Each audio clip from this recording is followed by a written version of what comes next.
Hi guys, my name is Giovanni Salinas and I'm going to be giving a presentation today on the significance of teamwork in the workplace and a few things that you can do to improve it. My 5 slides are going to include 3 techniques to improve teamwork, factors that can affect teamwork, the results of good teamwork, the consequences of bad teamwork, and I'm going to share a couple stories, one on corporate success and one on corporate failure as a result of good and bad teamwork. 3 techniques that you can do to improve teamwork is by starting off the project by assigning the appropriate roles and responsibilities for all the members involved. The first position I'm going to go over is a team manager. This person might not be designated from the beginning, but it's going to be someone with natural leadership that's going to be able to shift in and make sure that everything's being done appropriately and in a timely manner. The next position is secretary. This person needs to be someone who's organized and is able to document everything that the group's going over effectively, making sure everyone's meeting timelines effectively, and going to wrap the project up at the very end to make sure it's clean. The last position is team members, and I've left this broad for a specific reason because these people will change depending on what the project is and what it entails. The second technique is encouraging new ideas and being open to communication throughout the group. You want to involve everyone and you want to make sure that their ideas are being taken into consideration when this project's being put together. You want to respect their ideas and you want to try new things. Just because someone blurs something out doesn't give you the right to laugh or talk down their idea. And the last one is setting deadlines in relation to what the workload is. If someone has twice the work as someone else, they deserve a longer period of time to get that done. And you want to make sure that there's progress meetings throughout the project to make sure that everything's getting done and see if you have to assign a couple more people to roles that they weren't assigned to before. A few background differences that can be barriers to efficient teamwork is going to be racial diversity, social status, and political views.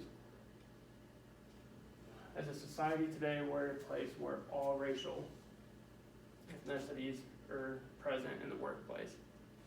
Social status is something that people might jump to automatic conclusions to, but a lot of people who are either rich or poor born into these situations and assuming what their mindset and behavior will be based off is not appropriate, and you should be open-minded to their ideas. Political views is the last one, and this debate is not appropriate for work, it's not appropriate for whatever assignment or project you're assigned in the workplace because it has no positive effects on what the group is going to provide. A few results of good teamwork is allowing diversification of ideas whenever everyone's working on the project together and they come from different backgrounds. It's going to put a unique end result together. Reducing workload for members. If you have 5 team members who are able to work efficiently, the workload is going to be a lot less for those people involved. Increasing potential project size that group can be assigned. If you have a group that works efficiently, you feel more comfortable assigning that group a bigger project to get done in a shorter amount of time and knowing that they're going to get it done right. It allows members to work in specialized fields. This goes into effect about what I was talking about earlier about that team members section. I talked about saying that that's broad depending on what the project is. People are able to work in specialized fields depending if they're artsy, good at research, documenting, whatever it is, you're able to assign those people accordingly. The consequences of negative teamwork are people end up being overloaded on what they're supposed to get done for the project because people don't get their assignments done. People are forced to pick up the slack for those other members of the group, and it's not fair to those people involved. This will result in members doing the bare minimum. People start getting negative attitudes and pointing the finger, saying that they're doing their work and that someone else might not be, and it knocks down the employee morale throughout the project. A couple stories I'm going to share today include Ford and Blockbuster. I'm sure all you guys have heard about these, but these two stand on 2 completely different platforms. This Ford is still around after 115 years, and Blockbuster is down to 1 store in Bend, Oregon. Ford launched a project in 2015 to reduce the weight and increase the fuel efficiency of their F-150 series pickup trucks.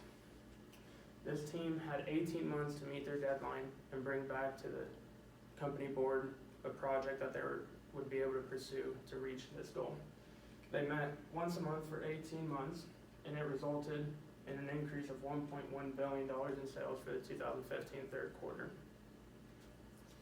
Blockbuster, on the other hand, like I mentioned, has 1 store left and was once a juggernaut in the video servicing. Innovation and ideas failed within the company is why they're not around anymore. Teamwork failed in consolidations involving out-of-house partnerships with Netflix were overlooked. Blockbuster was prideful and knew that they had a big brand in the video industry. Netflix approached them about 6 to 8 years ago and offered to promote Blockbuster on their Netflix series on video, and all Blockbuster had to do was advertise for Netflix in their stores. If Blockbuster would have pursued this proposal, they'd probably be a consolidation now under the name of Blockbuster because they already had that big name to them. Blockbuster filed for bankruptcy a couple years ago, had 3 stores in July, 2 of the 3 closed in Alaska, and now they're down to 1. I hope these stories stick with you, and I hope you're able to take something from this presentation and apply it to your daily life and teamwork throughout the workplace. Thank you, guys.